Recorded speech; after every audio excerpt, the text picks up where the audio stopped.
An Hudzaifah radhiyallahu anhu qala, dari Hudzaifah, dari sahabat Hudzaifah semoga Allah meridhai beliau berkata, "Shallaitu ma'an Nabi sallallahu alaihi wasallam." Aku salat bersama Nabi besar Muhammad sallallahu alaihi wasallam.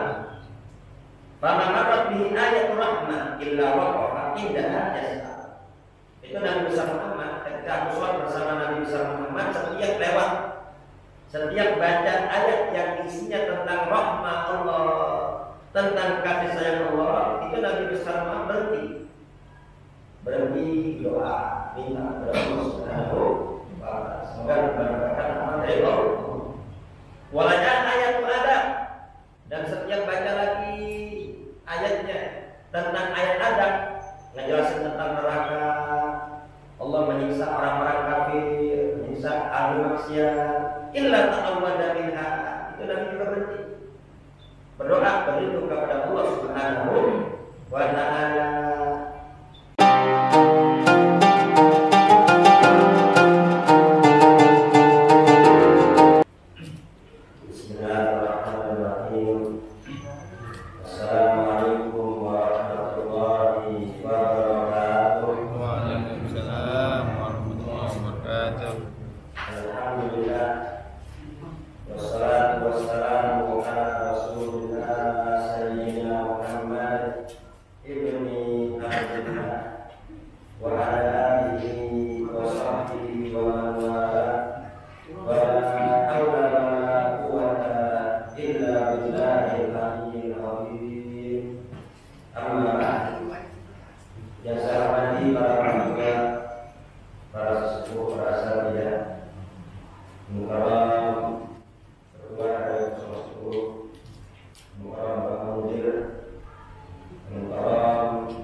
An Jubair bin Mut'im radhiyallahu anhu qala dari Jubair bin Mut'im sallallahu alaihi wasallam berkata, "Sami'tu Rasulullah sallallahu alaihi wasallam, aku pernah mendengar Nabi sallallahu alaihi wasallam bersabda, yaqra'u, sami'tu Rasulullah yaqra'u fil maghrib." Aku pernah mendengar Nabi sallallahu alaihi wasallam menjadi imam pada salat maghrib membaca surah At-Tur. Al-makna ijmali, makna secara global, kan Nabi sallallahu alaihi wasallam ahwal binisbati ayat al-istighali wa qillatiha wa qawatiha ahwalul umum. Bahkan yang terutama fil maghrib fi surah Al-Fasl wa qawla. Jadi Nabi Muhammad sallallahu alaihi wasallam itu keadaannya bermacam-macam. Terkadang Nabi Muhammad menjadi imam pada salat maghrib membaca surat yang panjang seperti membaca surat At-Tur, dan terkadang Nabi Muhammad pada salat maghrib membaca di kisah Al-Fasl membaca surat-surat yang pendek. Dan ini kebiasaan Nabi Muhammad sallallahu alaihi wasallam. Bukan berarti tidak boleh salat maghrib baca surat yang panjang, boleh. Yang pernah dilakukan oleh Nabi Muhammad sallallahu alaihi wasallam, akan tapi secara umum kebiasaan Nabi itu Nabi membaca surat yang pendek. Nabi terkadang membaca surat Tur, dan bahkan Nabi Muhammad juga pernah ketika salat maghrib baca surat Al-A'raf dan juga membaca surat Al-An'am yang panjang. Tapi rutinnya Nabi, kebiasaan Nabi ketika salat maghrib dia membaca surat yang pendek. Jadi lagi kita membuat Imam Syafi'i yang mana mazhab yang jadi yang terbaru ini, sebagaimana yang telah kita pelajari pada kemarin, itu waktu maghrib sangat-sangat singkat. Ada berkumandang, kemudian persiapan untuk tohar, untuk berwudu, kemudian sholat maghrib, habis itu sholat sunnah, maka habislah waktu maghrib. Maka itu untuk waktu maghrib ini kita ikut pendapat Imam Syafi'i yang wajib. Jadi secara umum kita ikut pendapat Imam Syafi'i yang jadi, tapi ada sekitar 16 atau 18 pendapat. Ya, permasalahan kita ikut yang wajib, yang lama, karena dinilai oleh Ashab Syafi'i, oleh ulama-ulama Syafi'i, dinilai yang qadim itu pendapatnya lebih kuat, dalilnya lebih kuat dibanding yang jadi ya, gak banyak, sekitar 16 atau 18 permasalahan. Ya, itu disebutkan oleh Nabi dan takbirat mustahil. Ya, jadi waktu maghrib dikarenakan waktu singkat, maka secara umum kebiasaan Nabi Muhammad membaca surat yang pendek. Berbagi kemarin, apa hikmahnya surat maghrib waktu singkat? Baca surat yang pendek-pendek, ya, dikarenakan pertama waktu yang pendek, singkat. Yang kedua, dikarenakan yang berpuasa agar bisa segera untuk berbuka. Baik. Fiqhul hadis, paman. Banyak apa kita ambil dari hadis ini. Banyak pertama adalah istiqbalul qiraat fil maghrib bi tawalul fasl. Sunnah membaca surat yang panjang ketika salat maghrib. Tapi secara umum Nabi Muhammad membaca surat yang pendek. Yang kedua, al-jahru fi salat maghrib. Surat maghrib maka bacaannya dibaca jahar. Jadi ada 3 yang jahar: maghrib, isya, subuh. Adapun zuhur dan asar itu sir. Kenapa kok maghrib, isya, subuh itu jahar, zuhur dan asar kok sir? Ya, itu semua sudah tauqif, sudah ketetapan dari Allah Subhanahu wa ta'ala. Kenapa kok subuh 2? Ya, kenapa enggak 4? Zuhur kenapa 4? Kenapa enggak 2? Kenapa orang sibuk? Buat orang bekerja. Itu semua sudah tauqif, sudah ketetapan dari Allah Subhanahu wa ta'ala. Kemudian hadis yang ke-232. An-Nabi Hurairah radhiyallahu anhu qala, dari Abu Hurairah sallallahu alaihi wasallam berkata, karena Rasulullah sallallahu alaihi wasallam yaqra'u fi salatil fajr yaumil jum'ah alif lam mim tanzil Nabi besar Muhammad menjadi imam pada sholat subuh di hari Jumat. Beliau rakaat pertama membaca surah As-Sajdah. Jadi sunnah ketika Jumat membaca surah As-Sajdah. Dan biasa di pesantren-pesantren itu kalau hari Jumat ada surah Sajdah ketika subuh, nanti di pertengahan sajadah ada ayat sajadah sujud. Sujud. Jadi ada sajadah Allah Akbar sujud. Habis sujud langsung berdiri lagi melanjutkan bacaan surah sajadah. Ini masih rakaat pertama. Ini kalau yang nggak paham disangkain rakaat 3 rakaat. Ya. Kalau di Mekah Madinah biasa. Di Mekah Madinah biasa ya, ketika Jumat subuh dibaca surah sajadah ya, ada sujudnya. Ya kalau yang tidak terbiasa kaget, nah itu 3 rakaat. Itu bukan 3 rakaat, tapi ada ayat sajadah, ayat Quran, sampingnya itu biasanya ada tulisan sajadah. Ya. Atau kalau cetakan Arab ada gambar sajadahnya tuh. Ya. Itu kalau kita nggak mau sujud berarti kita baca subhanallah walhamdulillah wala ilaha illallah wallahu akbar. Subhanallah walhamdulillah wala ilaha illallah wallahu akbar. Subhanallah walhamdulillah wala ilaha illallah wallahu akbar. Jadi sunnah. Kalau tidak baca subhanallah walhamdulillah 3 kali, sunnah sujud. Nah, kalau dalam sholat kita tidak baca subhanallah, tapi dalam sholat yang disunnahkan untuk sujud sujud tilawah. Ya, sujud tilawah nanti bangunlah tadi ini masih rakaat pertama tanpa duduk. Cuma sekali dua sujudnya. Ya.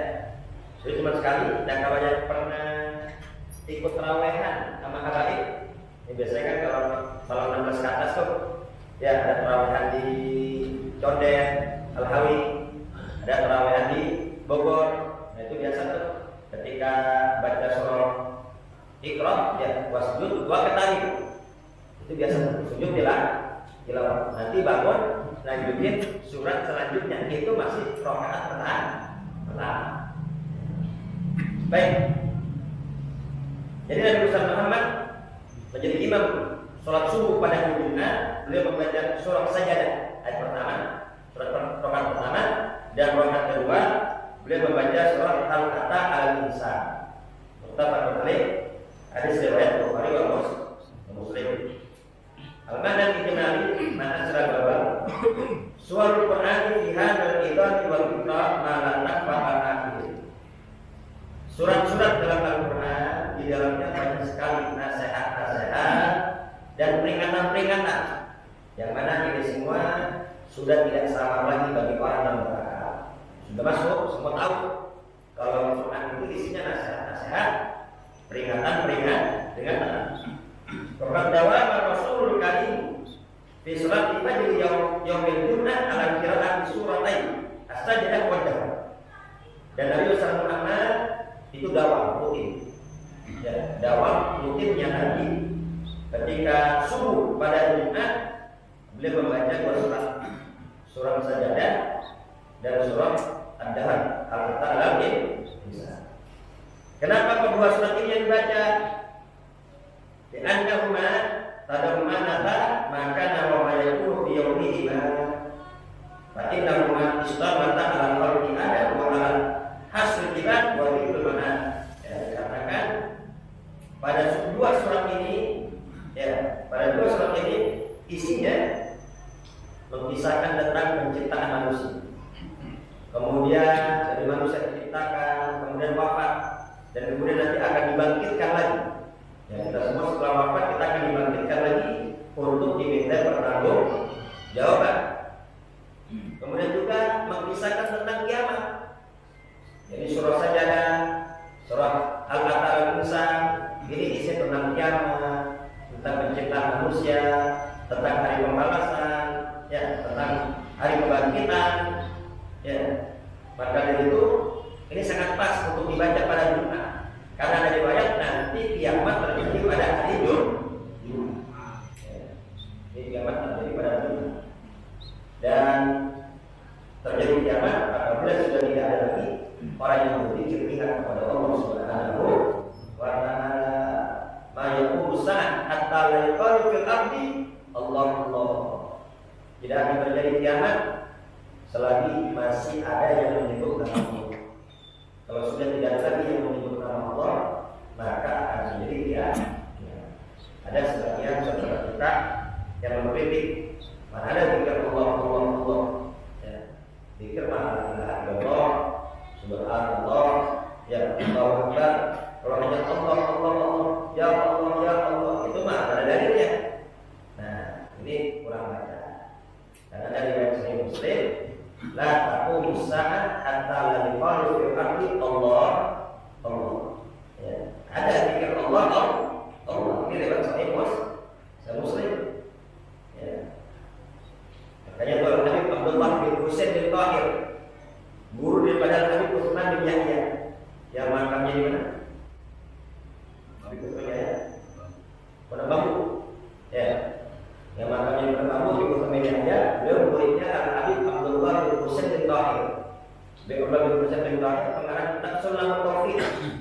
Yang mana tuh dua orang tua kita dulu, meskipun awam, ya orang tua kita meskipun petani, ya meskipun cuma bekerja di ladang, tapi dua kitab ini pasti hatam. Kitab Safinah sama kitab Sunnah Tauhid. Karena yang Abdullah bin Husain bin Tahir.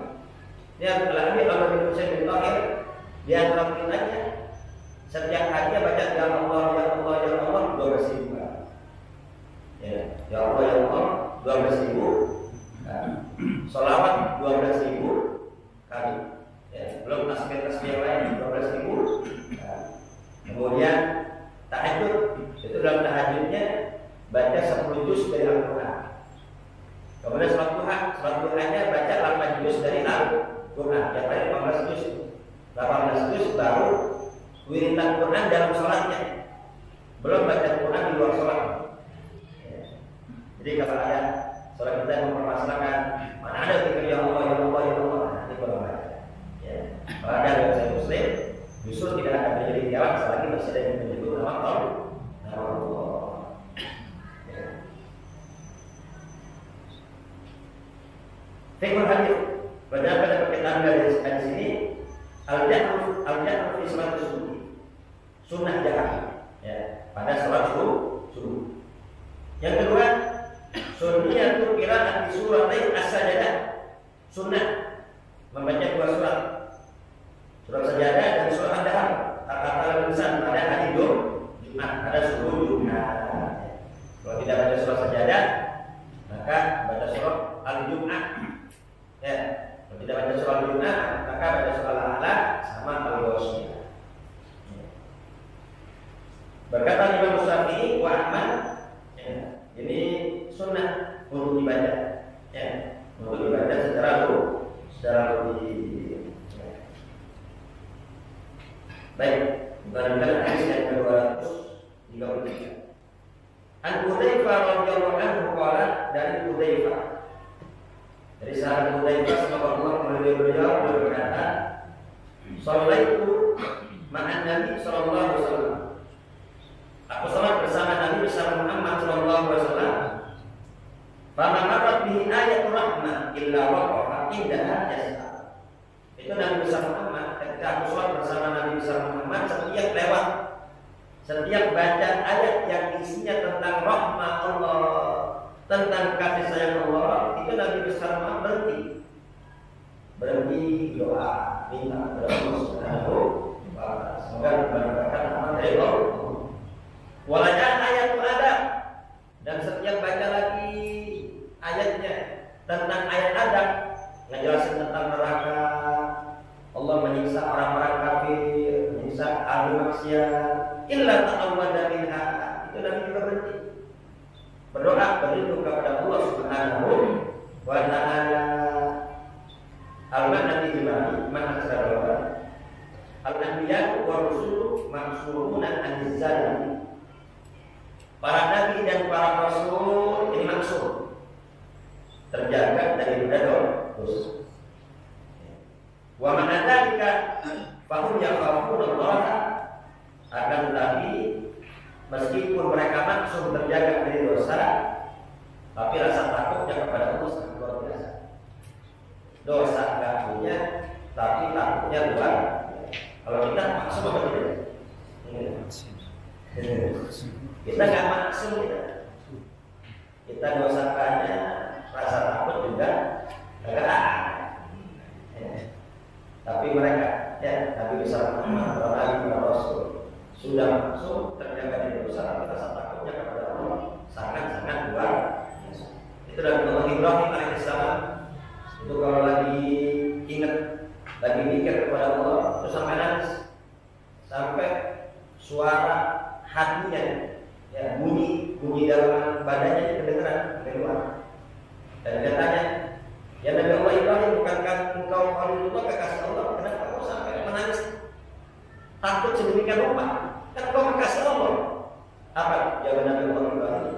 Kalau aku sedang takut kepada Allah, ingat kesalahan-kesalahan, aku lupa kalau aku adalah kekasih Allah Subhanahu wa Ta'ala. Jadi taubat itu bermacam-macam. Ada inaba, ada aubat. Ya, taubat itu bermacam-macam. Nah, kalau taubatnya kita, taubatnya orang awam, ini bertobat dari segala dosa-dosa. Ini taubatnya kita. Ya. Ini taubatnya kita adalah taubat dari segala dosa. Tapi mereka para kekasih-kekasih Allah, ada yang taubatnya bukan dikarenakan dosa, tapi bertobat dikarenakan mereka beristighfar dikarenakan merasa hebat dari perbuatan bagusnya. Jadi ketika mereka merasa hebat, ujub dari perbuatan bagusnya, mereka istighfar tobat. Ya, kalau kita tobat harus maksiat, tobat bisa ngomong orang, tobat harus sedikit dalam kesalahan. Kalau mereka tidak, habis ibadah tiba-tiba diburu, merasa diri paling hebat, mereka tobat. Ya, tobat. Kalau saya nggak bisa ibadah tanpa taufik hidayah dari Allah Subhanahu. Jadi orang-orang awam tobatnya dikarenakan takut siksa, takut neraka. Jadi kita semua ini tobatnya dikarenakan takut adab Allah Subhanahu. Tapi mereka para wali-wali Allah itu bertobat bukan dikarenakan takut adab, mereka bertobat dikarenakan mengharap pahala, rahmat, ridho dari Allah Subhanahu wa Ta'ala. Yang atasannya lagi, ya, itu para nabi, para rasul, mereka bertobat udah bukan karena takut neraka dan kepingin surga, tapi semata-mata, ya, dikarenakan cinta kepada Allah Subhanahu wa Ta'ala, ya, yang memerintah dan memiliki larangan. Nabi besar Muhammad sallallahu alaihi wasallam, "Inilah astaghfirullah wa atubu ilaihi fil yawm aktsar min 70 marrah." Demi Allah, aku beristighfar dan bertobat kepada Allah setiap harinya lebih daripada 70 kali. Dalam riwayat lain, lebih daripada 100 kali. Bukan lagi istighfar lagi cuma 70 atau 100. Ya, di tempat ini ya jam segini cuma 70. Nanti yang sisa kan 100. Nanti yang 9 ya. Dan intinya pakai istighfar lagi itu sangat baik. Kira-kira nanti istighfar minta ampun atas apaan? Kan dosa tidak ada. Yaghfir lakallahu ma taqaddama min dzambika wa ma ta'akhkhar. Ya, sudah Allah ampuni dosa-dosa yang telah lalu maupun yang akan datang kalau ada. Tapi maksud Nabi nggak punya dosa. Nah, Nabi istighfar dari atas apa? Orang dosa nggak ada, kok maksiat nggak ada? Nabi istighfar atas makom sebelumnya yang dianggap tidak sempurna. Wal akhiratu khairul laka minal ula. Ya, ini artinya akhirat lebih utama daripada dunia.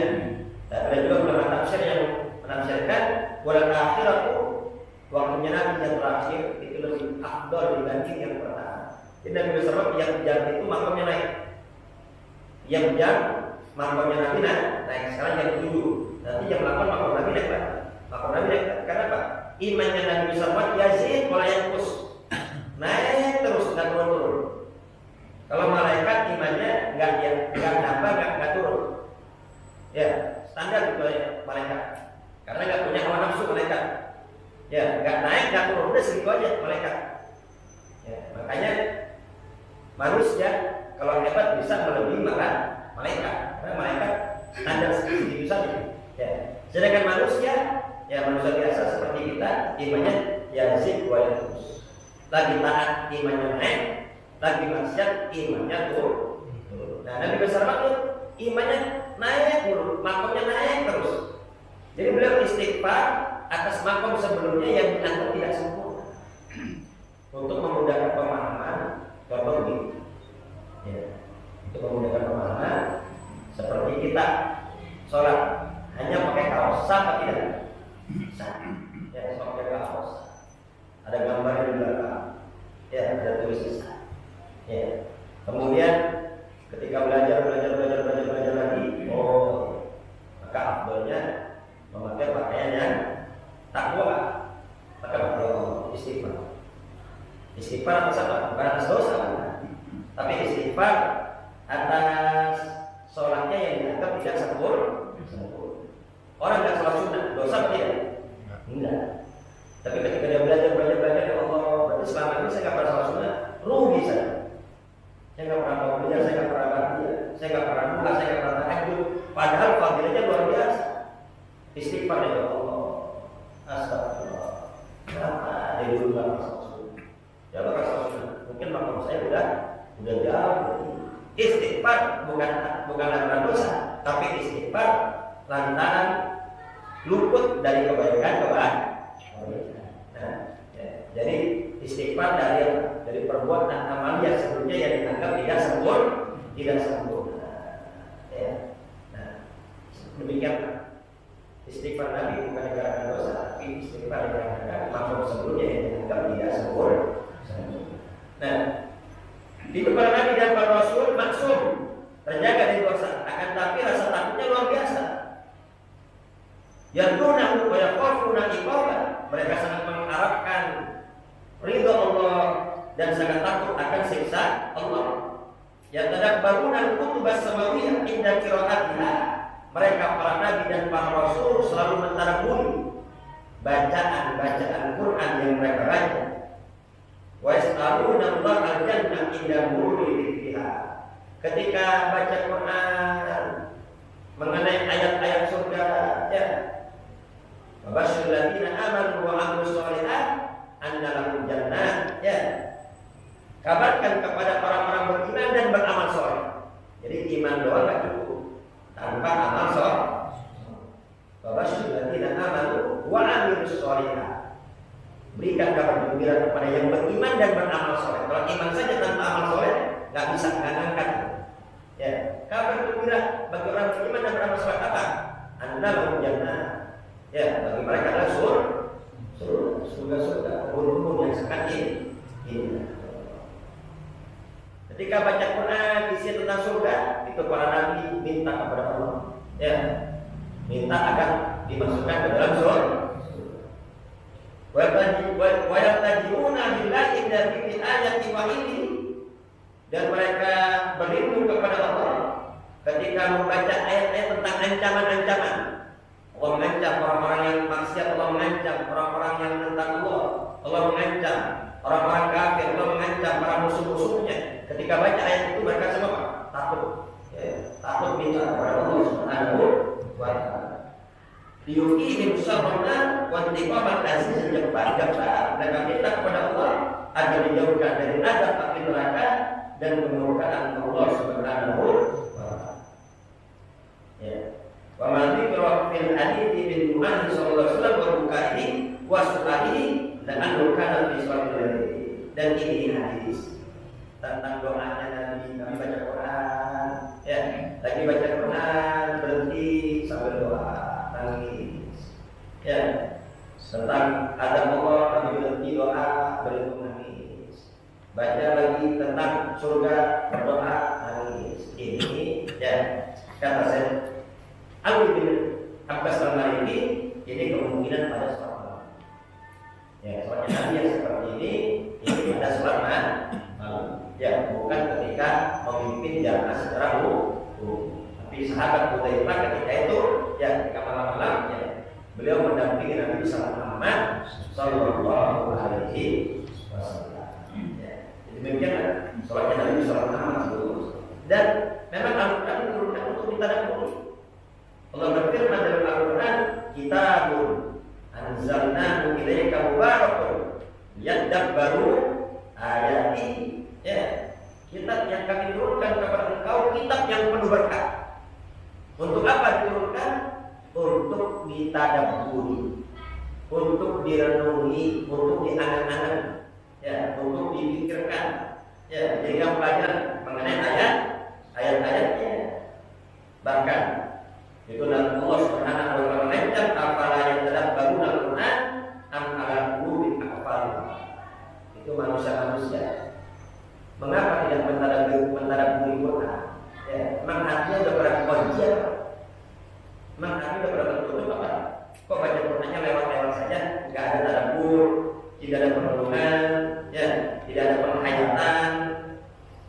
Bahkan sedangkan bin Abi Thalib berkata, la khaira fi qira'ah la tadabbur fiha. Itu baca Quran enggak ada tadabbur, itu kurang bagus. Ya, enggak bagus baca Quran tanpa tadabbur. Ya, baca buku, ngajar ayat khatam, ya, tanpa tadabbur, tanpa mengambil pelajaran, tanpa perenungan bahasa yang seperti itu kurang bagus. Ya. Jadi Al-Quran diturunkan untuk ditadabburi, untuk dipahami, untuk dipelajari. Setelah tahu, hendaknya diamalkan maksud daripada pelajaran-pelajaran yang ada dalam Al-Quran. Dan Imam Muhammad berkata, hendaknya ketika kita baca Al-Quran itu mentadabburi dan berusaha memahami. Ya. Karena apa?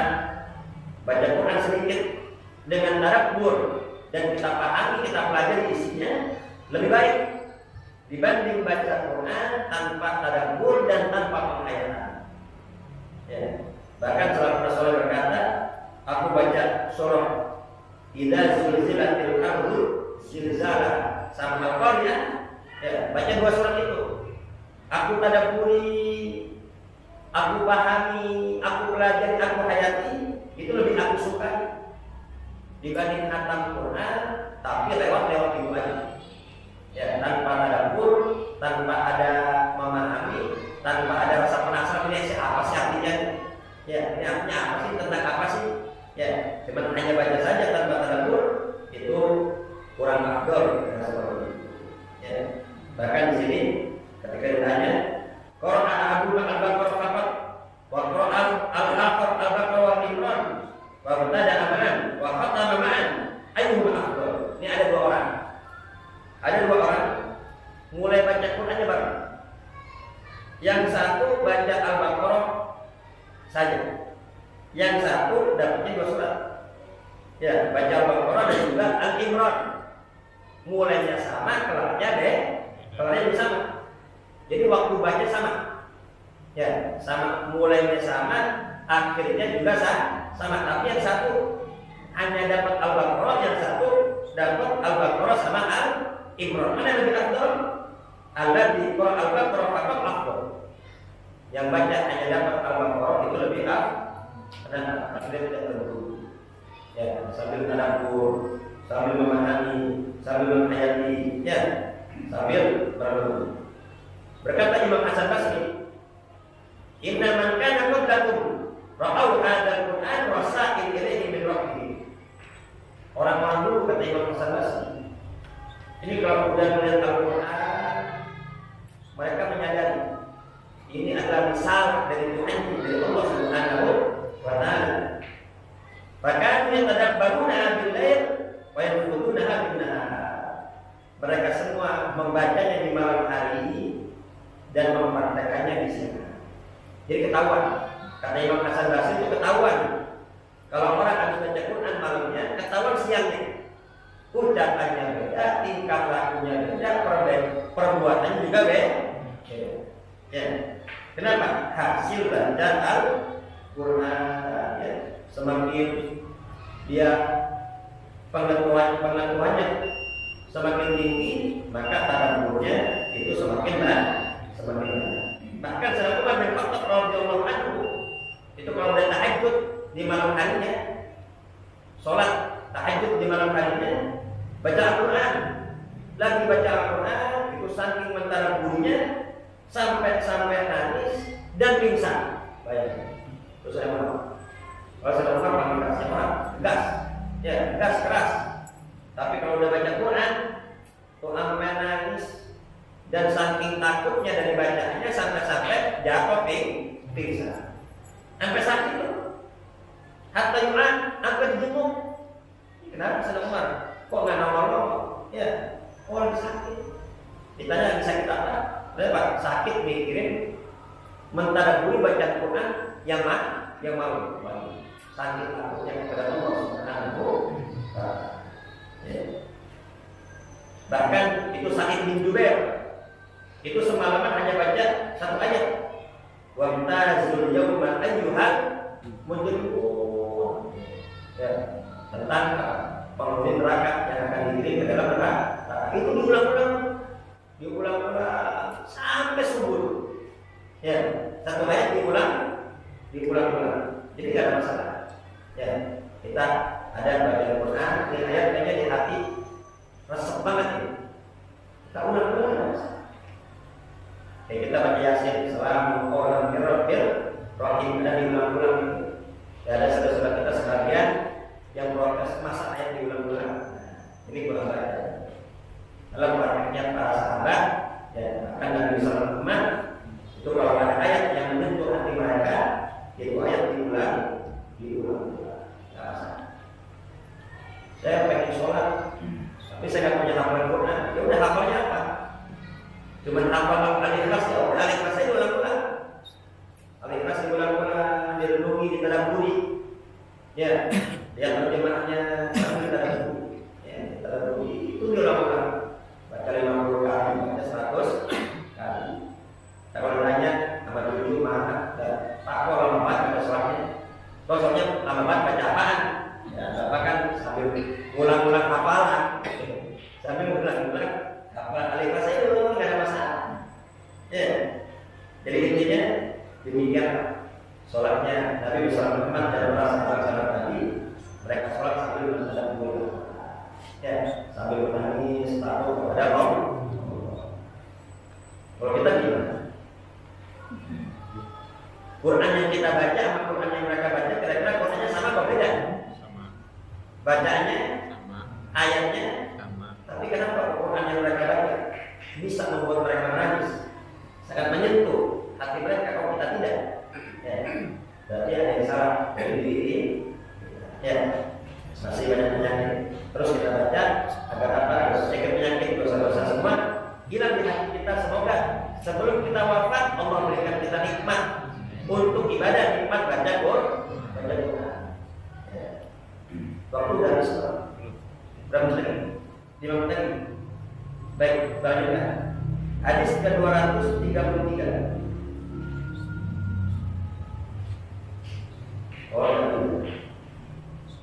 Dari kesimpulannya, yang pertama, al-haddu alam tadabburi ma yaqra'ul musalli fi shalah. Dianjurkan ketika salat mentadabburi bacaan Quran sambil tadabbur. Kemudian yang kedua, mas'uliyat su'ali fi sholati indal mururi bi ayatin fiha su'al wa ta'awwud indal mururi bi ayatin fiha ta'awwud. Ya, maka disyariatkan berdoa ketika baca ayat isinya tentang surga dan rahmat Allah dan ampunan Allah, minta agar kita dirahmati dan diampuni oleh Allah Subhanahu wa ta'ala. Ketika berbicara di situ tentang neraka, minta perlindungan kepada Allah Subhanahu wa ta'ala. Kata Imam Syafi'i, ini gak ada beda mau imam maupun makmum, baik ketika sholat sendiri maupun ketika sholat berjamaah. Hanya kita kan kalau sholat Jumat, ya kalau baca Al-Alaq sama Allah siap. Nah, itu kita biasa Allahumma hasilna hisabai yasira. Ya terakhir ada doa, ya Allah hisab kami dengan hisab yang mudah. Ya, itu sunnah mengikuti hadis Nabi Muhammad sallallahu alaihi wasallam. Tapi kalau doanya pakai bahasa Indonesia cukup dalam hati, hanya dilafaz. Kenapa? Karena sholat itu nggak boleh tercampur dengan ucapan Ketika tentang kekuasaan Allah, ya, tentang ciptaan Allah, tentang tauhid, maka kita minta kepada Allah agar iman Islam kita dikuatkan oleh Allah Subhanahu wa Ta'ala. Baik, boleh semua mendapat ilmu yang bermanfaat dan mendapat ilmu yang barokah, dan semoga Allah Subhanahu wa Ta'ala memberikan kita kekuatan untuk mengamalkan sunnah-sunnah Nabi Muhammad SAW yang belum tahajud, semoga diberikan taufik hidayah, dimudahkan untuk tahajud, dan yang belum duha semoga dimudahkan untuk sholat duha, yang belum mengerjakan sunnah-sunnah Nabi Muhammad dimudahkan untuk mengerjakan sunnah-sunnah Nabi Muhammad SAW. Karena apa? Karena man ahya sunnati inda fasadi ummati falahu ajrun min al-muslimin. Barang siapa yang menghidupkan sunnah ketika rusaknya umat. Ya, sekarang umat sudah rusak. Perzinahan sudah di mana-mana. Bahkan Indonesia ini darurat AIDS. Indonesia ini sudah darurat AIDS. Kenapa? Saking banyaknya orang yang zina. Ya. Yang narkoba di mana-mana. Ya, minum-minuman di mana? Pergaulan bebas di mana? Sudah rusak. Nah, kata Nabi, barang siapa menghidupkan sunnah Nabi ketika rusaknya umat, maka baginya pahala